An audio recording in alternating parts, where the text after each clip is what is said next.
Bismillahirrahmanirrahim. Assalamualaikum warahmatullahi wabarakatuh. Alhamdulillahirabbil alamin wassalatu wassalamu ala asrofil anbiya'i wal mursalin sayyidina wa maulana Muhammad wa ala alihi wa sahbihi ajmain. Amma ba'du. Allahumma shalli ala sayyidina Muhammad wa ala ali sayyidina Muhammad. Baik anak-anak yang saleh dan salehah, bersyukur kepada Allah Subhanahu wa taala dengan mengucap alhamdulillahirabbil alamin dan bersalawat kepada Nabi Muhammad sallallahu alaihi wasallam dengan mengucap Allahumma shalli ala sayyidina Muhammad wa ala ali sayyidina Muhammad. Anak-anak yang saleh dan salehah, insyaallah pada kesempatan hari ini Bapak akan membahas keajaiban Al-Qur'an. Ya, materinya adalah keajaiban Al-Qur'an. Namun sebelum masuk kepada materinya, mari sama-sama kita perhatikan apa sih itu Al-Quran ini. Apakah kalian tahu apa itu Al-Quran? Nah, Al-Quran ini adalah kitab suci umat Islam yang berisi firman Allah Subhanahu wa taala yang diturunkan kepada Nabi siapa? Ya, diturunkan kepada Nabi Muhammad SAW melalui perantara malaikat Jibril dengan tujuan untuk dibaca, dipahami, dan diamalkan sebagai petunjuk atau pedoman hidup bagi umat manusia di seluruh dunia. Nah, anak-anak, Al-Quran juga merupakan satu mukjizat terbesar dari semua mukjizat yang diberikan Allah Subhanahu wa taala kepada para nabi. Semua mukjizat sebelumnya dibatasi oleh ruang dan waktu. Artinya apa? Artinya adalah hanya diperlihatkan kepada umat tertentu dan pada masa tertentu saja. Sedangkan mukjizat Al-Quran ini bersifat universal dan abadi, yaitu berlaku untuk semua umat manusia sampai dengan akhir zaman. Sebagaimana firman Allah Subhanahu wa taala dalam surah Al-Baqarah ayat 23, Bismillahirrahmanirrahim. Wa in kuntum fi raibim mimma nazzalna ala abdina fa'atu bi suratin min mislihi wad'u syuhada'akum min dunillahi in kuntum shadiqin. Shadaqallahul azim. Artinya, dan jika kamu tetap dalam keraguan tentang Al-Quran yang kami wahyukan kepada hamba kami, yaitu Nabi Muhammad SAW, buatlah satu surat saja yang semisal Al-Quran itu, dan ajarlah penolong-penolongmu selain Allah jika kamu orang-orang yang benar. Al-Quran surah Al-Baqarah ayat 23. Baik anak-anak yang saleh dan salehah, setelah kita membahas tentang apa itu Al-Quran, sekarang kita akan sedikit membahas tentang proses turunnya Al-Quran. Allah Subhanahu wa taala menurunkan ayat pertama Al-Quran yaitu pada bulan Ramadan. Nah, bulan sekarang ya, bulan Ramadan. Meski ada sejumlah perbedaan, namun sebagian besar ulama berpendapat bahwa tanggal 17 Ramadan ini dipercaya sebagai malam nuzulul Quran atau turunnya Al-Quran. Sebagian juga meyakini tanggal tersebut itu bertepatan dengan tanggal 10 Agustus tahun 610 Masehi. Nah, anak-anak, Al-Quran ini diturunkan oleh Allah Subhanahu wa taala tadi melalui malaikat Jibril kepada Nabi Muhammad SAW. Lokasinya adalah di Gua Hira, Mekah, Arab Saudi. Nah, Al-Quran ini diturunkan secara berangsur-angsur. Jadi tidak langsung semuanya turun ya. Al-Quran ini turunnya secara berangsur-angsur selama 22 tahun, 2 bulan dan 22 hari, atau digenapkan menjadi 23 tahun. Nah, Al-Quran tersebut terdiri atas 30 juz dan berisi 114 surat. Nah, surat terpanjang ini di dalam Al-Quran terdiri atas 286 ayat. Kalian tahu apa nama suratnya? Ya, surat terpanjang di dalam Al-Quran terdiri atas 286 ayat ini, yaitu surat Al-Baqarah. Sedangkan surat terpendek terdiri dari 3 ayat, yaitu surat Al-Asr, surat Al-Kautsar, dan surah An-Nasr. Nah, surah-surah ini juga di dalam Al-Quran kemudian dikelompokkan menjadi 2 bagian, yaitu yang pertama surat Makkiyah dan juga surat Madaniyah. Nah, baik anak-anak, setelah kita membahas proses turunnya Al-Quran, kita lanjutkan lagi dengan yang ketiga, yaitu dengan fungsi Al-Quran.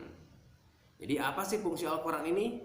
Jadi anak-anak, segala sesuatu yang diciptakan oleh Allah Subhanahu wa taala pasti ada manfaatnya. Jadi tidak mungkin Allah menciptakan apabila tidak ada manfaatnya.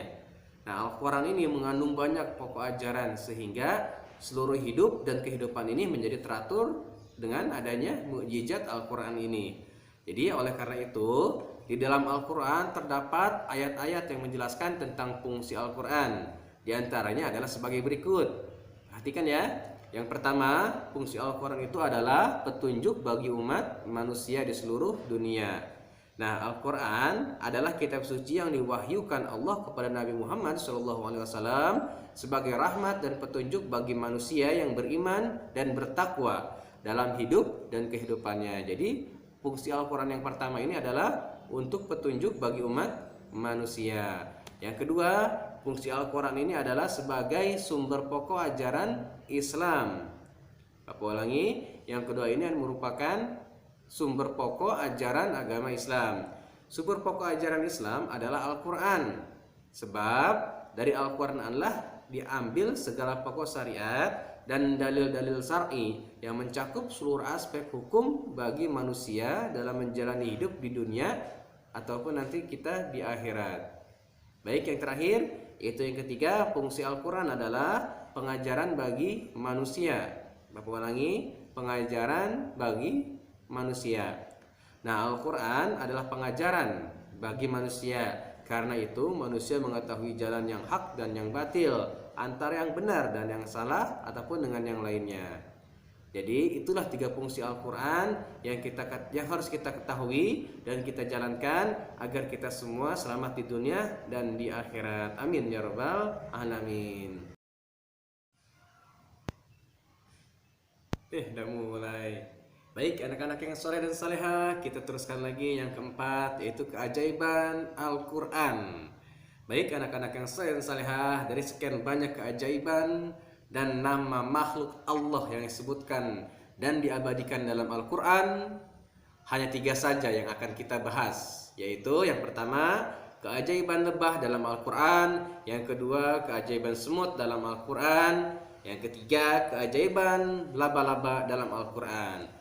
Namun sebelum kita bahas, yang pertama, ada yang tahu keajaiban lebah dalam Al-Quran itu oleh Allah Subhanahu wa Ta'ala diabadikan dalam surat apa? Ya, nanti kita bahas. Dalam surat apa Allah Subhanahu wa Ta'ala mengabadikan lebah ini?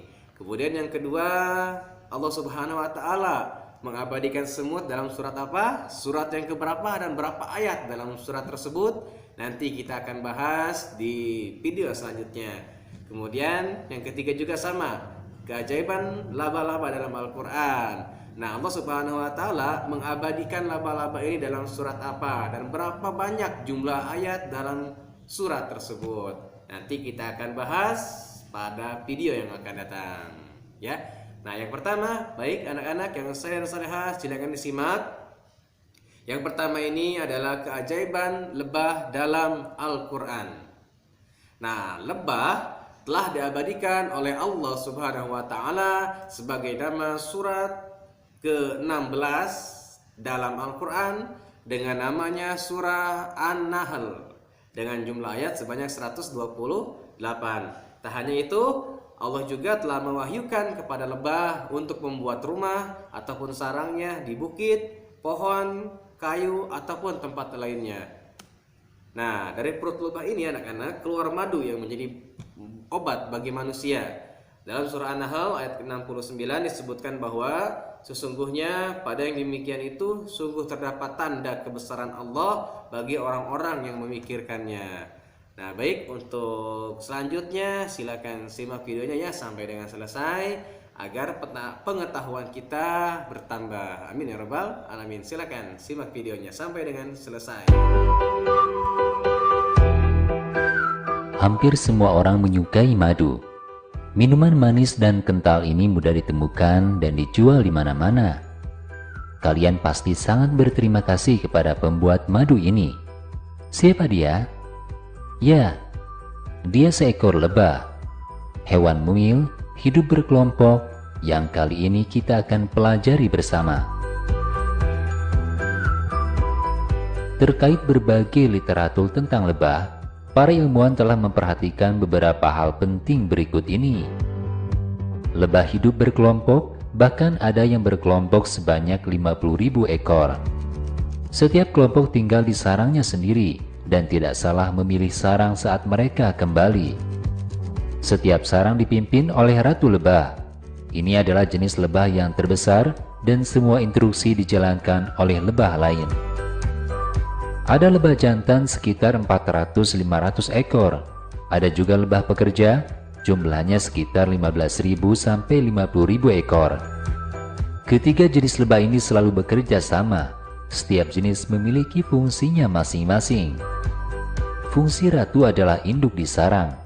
Tugasnya bertelur guna menjaga kelangsungan hidup lebah di dalam sarang. Lebah jantan hanya memiliki satu tugas, yaitu membuahi ratu. Pada saat yang sama, lebah pekerja bertanggung jawab untuk melayani ratu, melayani lebah jantan, dan melayani seluruh penghuni sarang. Mereka bertanggung jawab untuk mengumpulkan sari bunga dari ladang atau kebun dan mengolahnya menjadi madu. Lebah memiliki cara berkomunikasi dengan lebah lainnya, yaitu gerakan tubuh. Mereka bisa menentukan jalan ke arah yang dituju, menentukan juga seberapa jauh mereka harus menempuh perjalanan untuk mendapatkan sari bunga. Sebelum lebah masuk ke sarangnya, dia akan melayang terlebih dahulu dan terbang mengitari sarang. Suhu udara di dalam sarang akan naik dengan cepat hingga mencapai titik di mana lilin meleleh.